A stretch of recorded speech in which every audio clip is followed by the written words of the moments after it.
दोस्तों, आज हम बात करेंगे एक ऐसे सब इंस्पेक्टर के बारे में जिसने कोरोना काल में अपने 5 महीने की ड्यूटी में कोरोना को करीब से देखा है, इसकी तबाही को महसूस किया है और करीब 430 लोगों का अंतिम संस्कार किया है। तारीख 3 मार्च, शहर जयपुर, जगह Rajasthan university of health science. शहर के लोग इसे रश कहते हैं। शाम का वक्त था।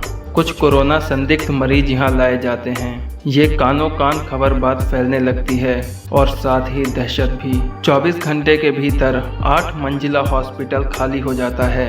हफ्ते भर में हालात ऐसे हो जाते हैं कि पुलिस बुलानी पड़ती है और फिर आखिरकार 10 अप्रैल को सुंदरलाल और उसकी टीम को रश में तैनात कर दिया जाता है। उनको महज 14 दिन के लिए भेजा गया था, पर यह ड्यूटी करीब 5 महीने लंबी हो गई।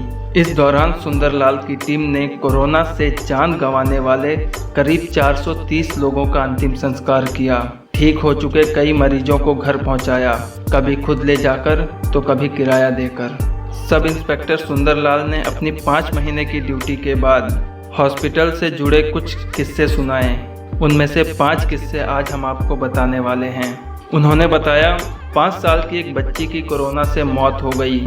पिता अस्पताल के बाहर ही थे, दूर खड़े होकर देख रहे थे।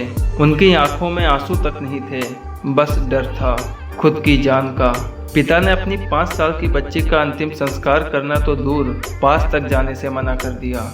बहुत समझाने के बाद पिता राजी हुए और बच्ची का अंतिम संस्कार किया। दूसरे किस्से में वो बताते हैं, एक 20 साल का युवक जिसका नाम साजन था, वो 6 जून को भर्ती हुआ और 7 जून को ही उसकी मौत हो गई। लेकिन 11 जून तक परिजनों का कुछ पता ही नहीं चला। मोबाइल फोन से उसकी पहचान हुई तो उसके घर फोन करके उसके पिता से बात की। वो लॉकडाउन की वजह से जयपुर नहीं आ सकते थे, तो उन्होंने कहा विधि विधान से हमारे बेटे का अंतिम संस्कार करा दो। और 15 जून को उनके बेटे का अंतिम संस्कार किया गया और वीडियो कॉल करके उनके परिवार को बेटे के दर्शन कराए गए। आप अंदाज़ा लगा सकते हैं कि कोरोना महामारी में इंसान की स्थिति कितनी बदतर हो जाती है कि वो अपने बच्चे का अंतिम संस्कार तक नहीं कर सकता। तीसरा किस्सा जो सुंदरलाल ने सुनाया कि हॉस्पिटल आने वाले कई मरीजों की हालत गंभीर होती थी। उनके परिजन अपना मोबाइल नंबर तक गलत लिखा कर जाते थे। मरीज की मौत के बाद उनके परिजन को ढूंढने में कई दिन लग जाते थे। पता लग भी जाए तो अंतिम संस्कार नहीं करते थे और जिन लोगों के मोबाइल नंबर सही होते थे, मरीज की मौत के बाद वो अपना नंबर बंद कर लेते थे।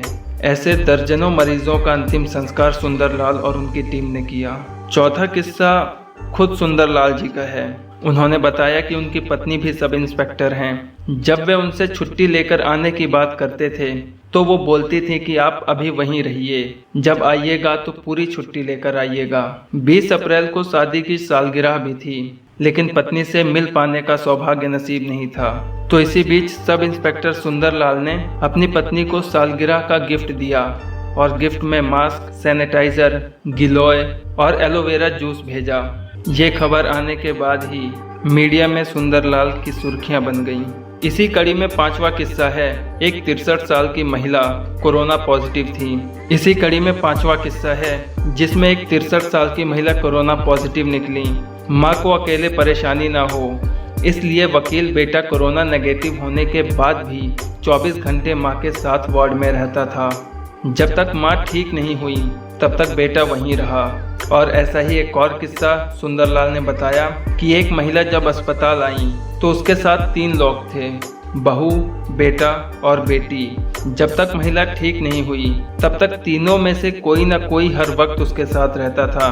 तीनों सदस्यों ने जैसे शिफ्ट बांट ली हो, एक जाता दूसरा आता। इसे देखकर तो यही लगता है कि कोरोना ने भारत में भले ही हजारों जानें ले ली हों, लेकिन वो यहाँ के रिश्तों को नहीं तोड़ सकता।